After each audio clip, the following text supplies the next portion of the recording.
નમસ્કાર મિત્રો, રાપર નગરપાલિકા talk of the town, talk of the district નહીં પણ ટોક ઓફ ધ સ્ટેટ બની છે. અત્યારે સમગ્ર ગુજરાત રાજ્યમાં આ રાપર નગરપાલિકાનો મુદ્દો ચર્ચાનો મુદ્દો બન્યો છે. ખાસ કરીને વાયદા અને વાસ્તવિકતા વચ્ચેની ભેદ પારે પાડવો છે. એક તરફ જે છે એ વાસ્તવિકતા છે અને બીજી તરફ જે ભજુભાઈનો એક વિડીયો વાયરલ થયો છે કે એમણે કહ્યું છે કે અમે કરોડોના કામ કર્યા છે. તો ખરેખર શું રિયાલિટી છે એ આપણે જાણીએ રાજાભાઈ પાસેથી. કુલદીપસિંહ જાડેજા આપણી સાથે છે અને ખાસ કરીને અત્યારે 2-3 મુદ્દાની ચર્ચા કરવી છે. એક તો જે છે એ કરેલા કામોને પોતાના નામે લઈ લેવા, એ એક ખાસ કરીને પ્રજા સાથે ક્યાંક ને ક્યાંક ગેરમાર્ગે દોરવાનો એક પ્રયત્ન છે. તો શું છે રિયાલિટી, મળીએ આપણે કુલદીપસિંહ વિરેન્દ્રસિંહ જાડેજાને. કુલદીપસિંહભાઈ, ખાસ કરીને મારે એ જાણવું છે કે ભચુભાઈનો એક વિડીયો વાયરલ થયો, એમાં કીધું કે કરોડોના કામ અમે કર્યા છે અને અલગ અલગ ફેકલ્ટી મારી પાસે ડેટા છે અને એમણે કીધું છે કે એ ભારતીય જનતા પાર્ટી પોતાના નામે કર્યા છે. રિયાલિટી શું છે? ભચુભાઈનું પહેલેથી એક જ કામ છે, લોકોને ગેરમાર્ગે દોરવા. ગઈ ચૂંટણીમાં પણ એમને ગેરમાર્ગે દોરવાની ટ્રાય કરી, પણ આ વાગડની જનતાને ખબર પડી ગઈ હતી કે આ ખોટું બોલે છે, સતત ખોટું બોલવું એમનો એક સ્વભાવ છે. એના કારણે એમને જાકારો આપ્યો. એમના દ્વારા 5 વર્ષમાં કોઈ જ કામ કરવાનું નથી આવ્યું. મેં પણ એમને બનાવેલો વિડીયો જોયો, એ ગણાવતા હતા આટલા કરોડના મેં આ કર્યા, આટલા કરોડના આ કર્યા.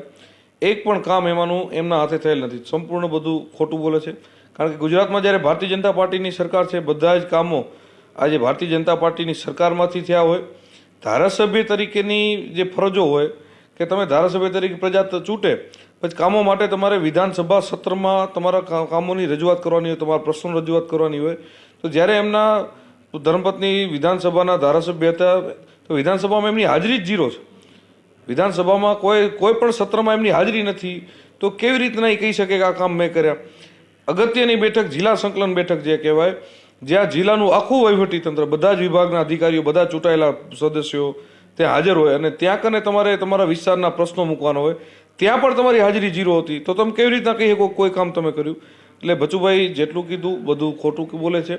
બાકી અમુક જે ગ્રાન્ટો બધી ગણાવે છે, તો કદાચ મને એમ છે કે ભચુભાઈ કરતાં તો સરપંચોને પણ વધારે ખબર હશે કે આજે ઘણી બધી ગ્રાન્ટો એવી ફિક્સ ગ્રાન્ટો છે જે વસ્તીના ધોરણના આધારે બધી પંચાયતોને પણ મળતી હોય. સરપંચો હશે એને આપ પૂછજો કે નાણાં પંચની બધી જે ગ્રાન્ટો આવે એ ગ્રાન્ટની વસ્તીના આધારે ફિક્સ ગ્રાન્ટો દર વર્ષે સરકાર નક્કી કરેલી આવતી જ હોય.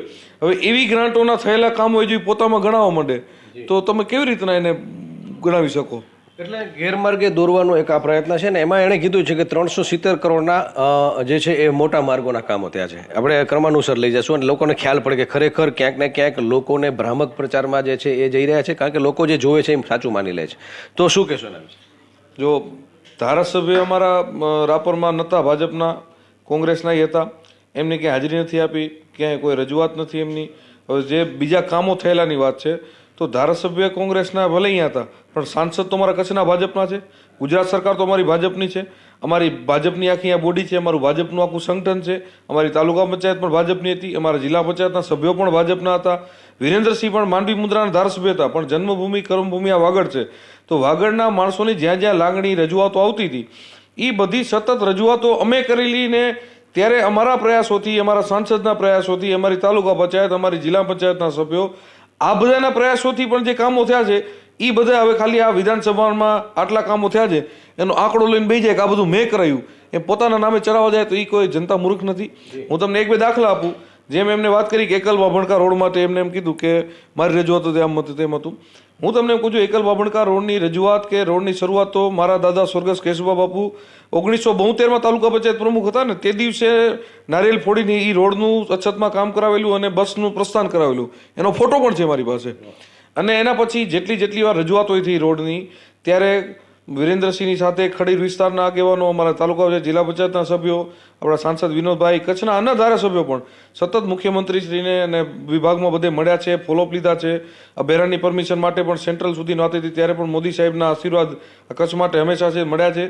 ત્યારે એ રોડ બન્યો છે. અને હું એમ કહું છું, હું કહું એમ નહીં, તમે આખા ખડીર વિસ્તારમાં ગમે વ્યક્તિનું ઇન્ટરવ્યુ લેવો કે આ રોડ કોણે કર્યો, ત્યાં રોડની રજૂઆતમાં જેટલી વાર ખડીરના લોકો 25 ફેરા સરકારમાં ગયા છે. તે એક પણ વાર ભચુભાઈ આવ્યો હતો, એક પણ વાર એને લેટર લખ્યો હતો. મતલબ કોઈ વસ્તુ ક્યાંય આવ્યા નથી, ક્યાંય ગયા નથી, કોઈ વસ્તુ નથી કરી અને ડાયરેક્ટ પોતાના નામે લખાવી લેવું. અત્યારે હજી ટીકર પ્લાસવાનો રોડ હજી 4 દી પહેલાં મંજૂર થયો છે. માન્ય મુખ્યમંત્રી શ્રી ભૂપેન્દ્રભાઈ પટેલ સાહેબે 20 કરોડ એના માટે પ્રી કન્સ્ટ્રક્શન માટે મંજૂર કર્યા. તમે કદાચ મારી દિવાળી ટાઈમનું જે વિધાનસભાનું મારું સ્નેમલ હતું ત્યારે મારી સ્પીચ સાંભળો, યુટ્યુબમાં અવેલેબલ છે. વિનોદભાઈ ચાવડા સાહેબની સ્પીચ સાંભળો, યુટ્યુબમાં અવેલેબલ. ત્યારે મેં જાહેરાત કરી હતી કે હવે આ રાપરનો મુખ્ય મુદ્દો છે કે કચ્છનો વૈકલ્પિક માર્ગ, ટીકર પલાસવા માર્ગ મળે. એના માટેની સતત ત્યારનું ફોલોઅપ, ત્યારથી કેન્દ્ર સરકારથી લઈ ગુજરાત સરકાર સુધી સતત મહેનત કરી ત્યારે આ રોડ મંજૂર થયો છે. ને એમાં હજી પોતે તો ધારાસભ્ય નિવૃત્ત થયા ને 2 વર્ષ થઈ ગયું ને હવે એમ કે આ મેં કર્યું.